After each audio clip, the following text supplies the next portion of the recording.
Star plus पर telecast होने वाले पॉपुलर सीरियल और इन दिनों टीआरपी लिस्ट में नंबर 1 पर बना हुआ शो यानी कि यहाँ पर हम बात कर रहे हैं अनुपमा की, जिसके आने वाले एपिसोड में आप देखेंगे कि एक बड़ा धमाका तब होगा जब अनुपमा करेगी अब काव्या को कॉल।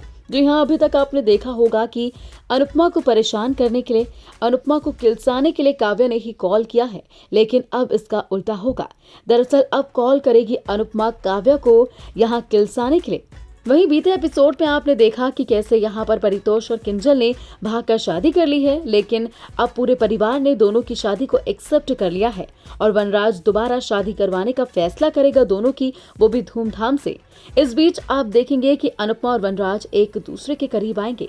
जी हाँ, जो दूरियां इन दोनों के बीच में आई थी काव्या की वजह से और इन दिनों जितनी परेशानी हुई थी, अब वो सभी थमती हुई नजर आएगी और अनुपमा और वनराज एक दूसरे के साथ फिर से प्यार से रहने लग जाएंगे। इस बीच अनुपमा कॉल करने वाली है काव्या को और बताने वाली है कैसे वनराज उसके पास वापस आ चुका है।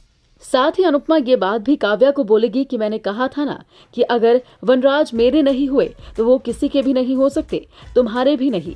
जिसको सुनने के बाद काव्या का खून खौल जाता है और वो पहुंच जाती है शाह हाउस।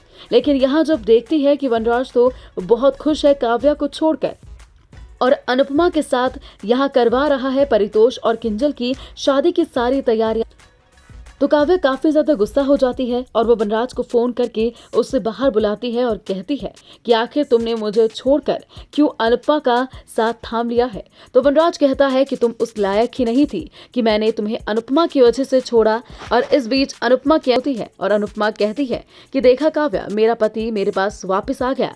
और यहाँ पर वनराज अनुपमा को एक साथ देखकर काव्या के होश उड़ जाते हैं और वो बुरी तरह से रोने लग जाती है, काफी टूट जाती है। तो ये देखना वाकई दिलचस्प होने वाला है कि अब काव्या क्या करेगी वनराज को वापस पाने के लिए।